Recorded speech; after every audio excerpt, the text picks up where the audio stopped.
If you've ever used things like redirection or pipes and just memorized them, this is the video where they finally make sense. Now let's look at something every program uses even if you don't realize it. Imagine you run a simple program.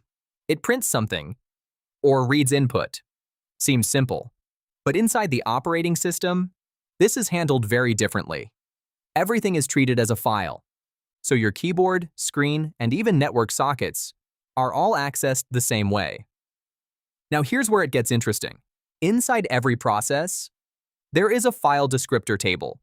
Each entry is indexed by a number. That number is the file descriptor. But the number itself is not the file. It's just an index into this table. So when a program uses a descriptor, it uses that number as an index into the table.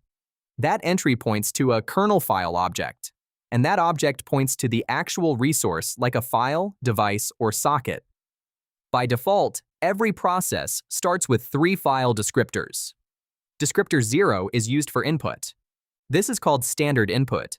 By default, it reads from your keyboard. Descriptor 1 is used for normal output. This is standard output. By default, it goes to your screen. Descriptor 2 is used for errors. This is standard error. And by default, that also goes to your screen. So whenever a program reads input, it's actually reading from descriptor 0. And when it prints something, it's writing to descriptor 1. And if something goes wrong, the error messages are sent through descriptor 2. Now let's see how the shell changes these connections. This command writes hello to standard output, which is connected to the screen. Now let's modify it. This command writes hello into the file. The greater than operator tells the shell, take standard output and connect it to this file. Internally, the shell opens the file and updates the descriptor. So the program still writes to descriptor 1, but now descriptor 1 points to the file. This command adds to the file instead of replacing it. The double symbol means append mode. Now let's look at input. This command reads from standard input, which is the keyboard. Now let's modify it. This command reads from the file instead. The less than operator tells the shell, connect standard input to this file. So descriptor 0 now points to the file. Now let's look at errors. This command prints an error. That goes through descriptor 2, which is by default connected to your screen. Now let's modify it. This command writes the error into a file. The number specifies which descriptor to redirect. Here, descriptor 2 is redirected to the file. Now comes a slightly tricky one.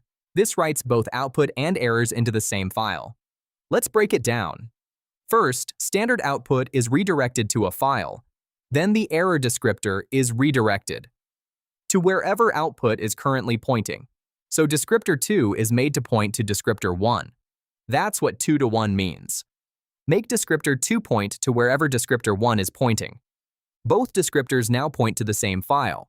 So even errors get written to the same out.txt file as the output. Now comes something very powerful.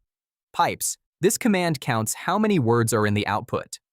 The vertical bar tells the shell, take the output of one program and send it as input to another. Internally, the shell creates a pipe. One end connects to the first program's output, and the other to the second program's input. So descriptor 1 of one process connects to descriptor 0 of another.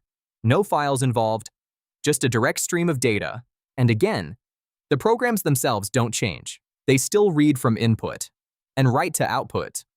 Only the connections change. And that's the core idea. In the next videos, we'll start memory management. How the OS actually controls and maps memory. So make sure to continue the series. And if this helped, consider subscribing.